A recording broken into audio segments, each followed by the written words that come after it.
The University of South Carolina Gamecocks took care of business against Wofford. And yes, at times it was not great. It was a little bit of sloppy. It also felt like Wofford kind of brought, I'll call it their A game. They did, and they brought all the tricks, the fakes. They were ready for everything. But South Carolina did what they were supposed to do, and they won. And of course, the rival Clemson Tigers also took care of business against the Citadel. And now we are going to have a top 25 matchup next week with a lot on the line. Now, Clemson, of course, no matter the outcome of this game, is going to be hoping and praying that Miami loses. That is the only way that Clemson can make it to the ACC championship. And if we're being honest, that's likely the only way that Clemson is going to be able to make the college football playoff. Because even if they do take down South Carolina, there's a good chance if they're sitting outside, they're not going to get in. They'll probably get a good bowl, but they're not getting into the playoffs. However, we got to talk about the University of South Carolina. Now, I know South Carolina also is not going to be playing for a bowl game, but if South Carolina were to win this game, giving the momentum that they have, it does feel like the chips are starting to fall. Now, if you have not watched the previous video that I did a few days ago, when the college football rankings came out, I was like, let me just throw out a potential path for South Carolina to get into the playoffs. And a lot of it was hoping and praying like this team needs to lose, this team needs to lose. Well, folks, as I record this and there's still games going on right now, we are starting to see teams fall. And these are all good things for the South Carolina Gamecocks and their chance to make the playoffs. Number one, we start out with Indiana. And I said Indiana was not for real. And I didn't think that they were going to have a chance against Ohio State. Now, they were up 7-0. Then it was 14-7 at the half. But Ohio State pulls away. They win 38-15 over Indiana. And so for me, I do think Indiana needs to drop. And I know 11-1 if they were to win next week against Purdue is a very good record. But folks, remember 13-0 FSU. Florida State was kept out of the playoffs last year. And I know it was a smaller playoff. It was only 4 teams. But you are going to sit here and tell me that 11-1 Indiana is better than South Carolina. Like, you could go and put those two teams together and South Carolina would be favored even if this game was at Indiana. Just my take. So you have one upset. Now, how far will they drop? We will see. A lot is going to be riding on how the committee views this game. Now, the other big-time game, and folks, we kind of talked about this one, didn't think it would happen this week. Ole Miss loses to Florida 24-17, and their playoff hopes are done.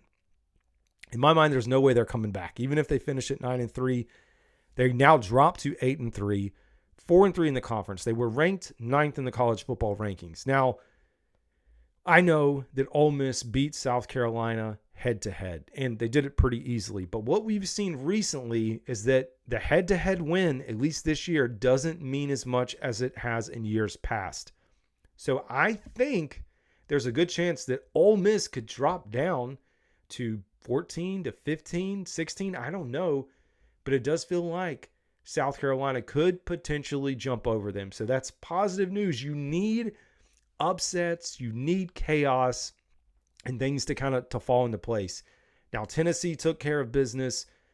Speaking of the ACC, one of the other things that I had kind of hoped for and pushed for was having Clemson in the ACC championship, having Clemson win it. And this is assuming that South Carolina beats Clemson. Like, it just makes it feel like all those things make South Carolina look a little bit better if it were to play out that way. SMU has punched their ticket to the ACC championship. And now Clemson just has to wait.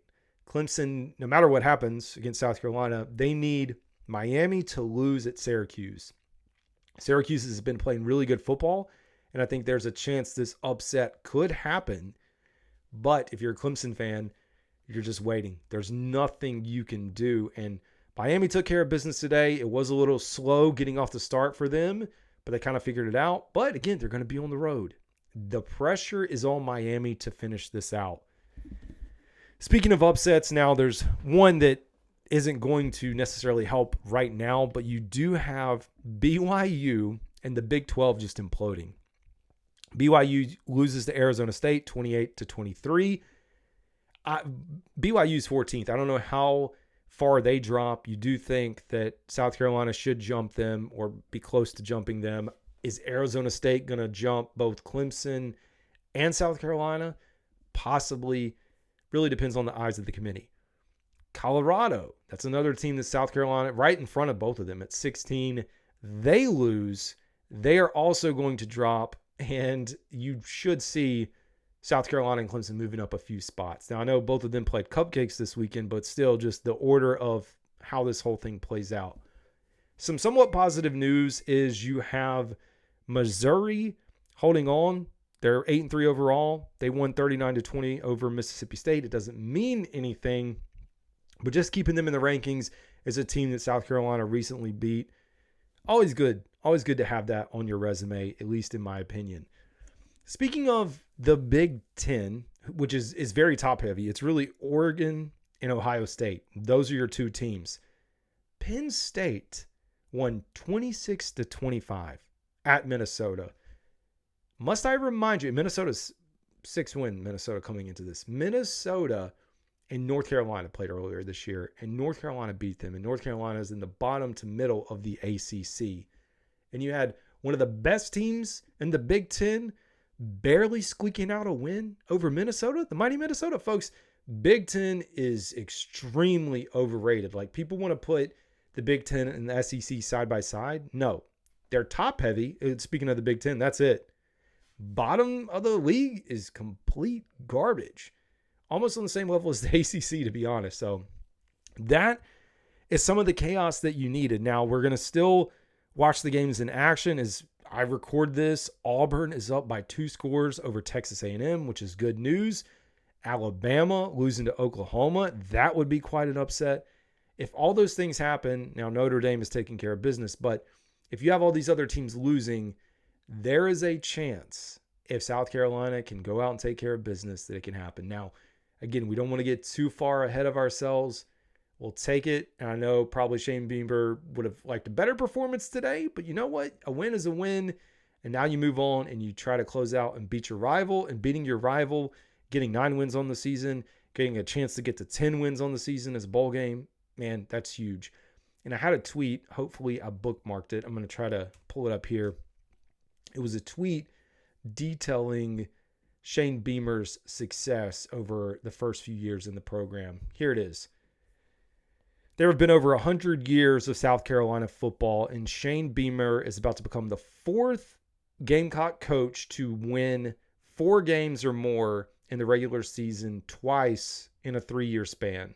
So you win 4 more games twice within a 3-year span. The other coaches are Jim Carlin, 79 and 80, Joe Morrison, 87 and 88, and Steve Spurrier from 2010 to 2013. Like, I know we talk about this a lot. Shane Beamer is a heck of a coach, and that's my opinion. And I love what he's done with the program. I love what they're headed. If he doesn't, get over the line this year, you have to feel really good about going into next year, especially looking at Sellers, who should be competing for some really big awards going into next year. But at least for right now, we'll focus on what we got, the path in front of us. So there we go. You need chaos to continue to happen. You need some more chaos to happen next week. And then you just take care of your business and see where the chips fall. And it's going to be exciting, folks. Anyways, this is Carolina Dad. Y'all have a good one.